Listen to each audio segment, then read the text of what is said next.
نصلي ونسلم على رسوله الكريم أما بعد قال في آخر رمضان أخرجوا صدقة صومكم فرض رسول الله صلى الله عليه وسلم هذه صدقة صاع من تمر أو شعير أو نصف صاع من قمح على كل حر أو مملوك ذكر أو أنثى صغير أو كبير رواه أبو داود والنسائی۔ حضرت ابن عباس رضی اللہ تعالی عنہ سے روایت ہے کہ آپ نے رمضان کے آخر میں فرمایا کہ میں اپنے روزوں کا صدقہ نکالو، یہ صدقہ رسول اللہ صلی اللہ علیہ وسلم نے لازم فرمایا ہے، 1 سا کھجور یا جو یا آدھا سا گندم ہر آزاد غلام مرد عورت چھوٹے یا بڑے پر ہے۔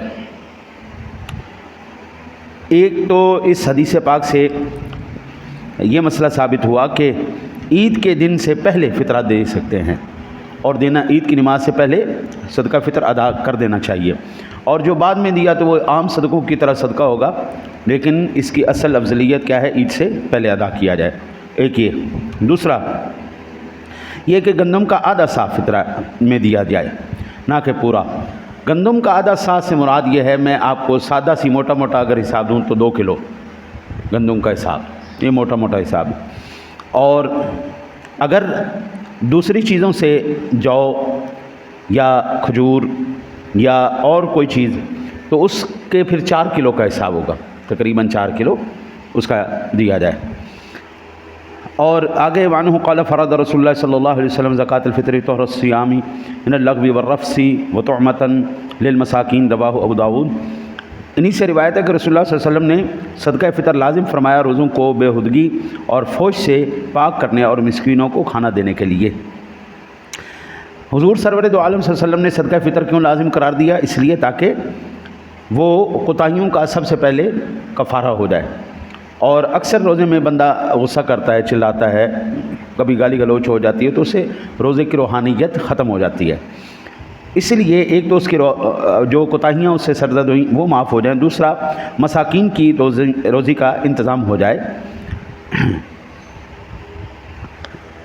آپ اندازہ کیجئے اس دنیا کے اندر جتنے بھی اعمال ہیں، صالح اعمال میں سے سب سے بہترین عمل وہ ہے کسی بھوکے کو کھانا کھلانا، کسی ضرورت مند کی ضرورت کو پورا کر دینا۔ اور اسلام نے آپ اندازہ کریں کہ کتنا خوبصورت یہ سبق دیا ہے۔ اگر میں عرض کرتا ہوں، پاکستان کے عمرا امیر لوگ ایمانداری سے اپنا زکوٰۃ اور فطرانہ ادا کر دیں جو ان کا حقیقت میں بنتا ہے، تو اللہ کی قسم پاکستان سے غربت ختم ہو جائے گی۔ اگر ایمانداری سے یہ لوگ اپنے مال کی زکوٰۃ ادا کریں نا، جتنا ان کے پاس پیسہ ہے، اربوں روپے کے حساب سے انہوں نے بلیک منیاں جمع کر کے رکھی ہوئی ہیں جی، اور اپنے نوکروں کے نام پر، اپنے کتوں کے نام پر، اپنے جناب اور چیزوں کے نام پر انہوں نے جو پراپرٹیاں اکٹھی کر کے رکھی ہوئی ہیں، ایمانداری سے یہ اگر زکوٰۃ ادا کر دیں اور فطرانہ ادا کر دیں، ہمارے ملک سے غربت ختم ہو جائے۔ میں اپنی زندگی میں 2 بندوں کو ایسا جانتا ہوں۔ ایک چند دن پہلے مجھے جو ہے وہ ساتھی ملے ہیں، انہوں نے بتایا کہ ہمارے ایک بڑے بھائی تھے، ہمارے باپ نے 2 شادیاں کی تھیں، ایک ماں سے آدھے بچے تھے، آدھے دوسری ماں سے بچے تھے۔ وہ جو ہمارے بڑے بھائی تھے وہ پہلی ماں کے بڑے بھائی تھے۔ وہ ایک امریکہ گیا، اس نے اپنے سارے بھائیوں کو، بھابھیوں کو، بھتیجوں کو، بھانجوں کو اس نے امریکہ بلوایا۔ جو یہاں پر رہے ان کے غریب، ان کے ماڑے لوگ، وہ جتنی زکوٰۃ فطرانہ صدقہ وہاں کے حساب سے ان کا بنتا تھا وہ سارا یہاں کے غریب اپنے رشتہ داروں کے اندر تقسیم کرتے تھے۔ وہ بندہ اب بھی زندہ ہے، اس کے خاندان میں وہ کہتے ہیں جی ہمارے خاندان کے اندر کوئی بھی بندہ کسی سے صدقہ خیرات زکوٰۃ نہیں دیتا۔ میں کہتا ہوں کمال ہے یار، کمال ہے۔ وہ ڈاکٹر ہے پیشے سے، اور وہ تقریباً 60 کی دہائی میں چلا گیا تھا امریکہ۔ وہاں پر اس نے سب کو بلایا، جو وہاں پر جا کر جو پڑھ سکتے تھے ان کو پڑھا کے اس نے نوکریاں لگوائی، جو نہیں پڑھ سکتے تھے ان کو جو بھی مزدوری ان کے نصیب میں تھی ان سے وہ کروائی، ہیں جی، وہ اس کو لگوا کے دی۔ یہاں پر جتنے ان کے خاندان کے غریب لوگ تھے ان کو پتہ لگنا چاہیے یہ میرے خاندان کا بندہ ہے، یہ میرا رشتہ دار ہے، کو پھپھی دا، ممی دا، چاچی دا، تائی دا، ہیں جی، میرا بھانجا، بھتیجا، پوترا، دوترا، کوئی بھی اس طرح ہے، وہ جناب اس کو پیسے دیتا۔ میں نے کہا یار کمال ہے. ایک میرا چاچا جی تھے وہ فوت ہو گئے, اللہ تعالیٰ ان کی قبر پر کروڑوں رحمت نازل فرمائے. وہ بندہ جب تک زندہ رہا اس نے ہمارے خاندان میں کبھی کسی کو ہاتھ نہیں پھیلانے دیا. یہ ہے اسلام کی اصل تبلیغ. امیر آدمی جیسے ہی ہوتا ہے نا جی, دو چیزیں اس کے اندر آتی ہیں, ایک تکبر آ جاتا ہے, دوسرا دفعہ ہٹ غریب لوگ ہٹ پیچھے ہو جاؤ پیچھے ہو جاؤ. غریب لوگوں نال تو گل ہی نہیں کر رہی نا جی. غریب رشتہ دار منہ ہی نہیں لانا, سکا بھائی کیوں نہ. یہ دو چیزیں انسان کی شخصیت کے اندر آتی ہیں. تو اللہ نے ہر مقام پر اس اکڑ کو توڑا ہے. روزوں کے اندر بھی اللہ تعالیٰ کے حبیب نے یہ صدقہ فطر واجب کر کے یہ جو ہمارے اندر کا ایک فرعون تھا نا اس کو مارا ہے. نکالو چلو اس فرعون کو ختم کرو اندر سے اور لے کے چلو ان کو. اللہ اکبر. میرے آقا نبی اکرم صلی اللہ علیہ وسلم کو فرمانے عن عمرو بن شعیب عن ابیہ عن جدہ ان نبی صلی اللہ علیہ وسلم بعث منادیا فی فجاج مکۃ الا ان صدقۃ الفطرۃ واجبۃ علی کل مسلم ذکر او انثى حر او عبد صغیر او کبیر مدان من قمح او سواہ او صاع من طعام. رواہ ترمذی کی.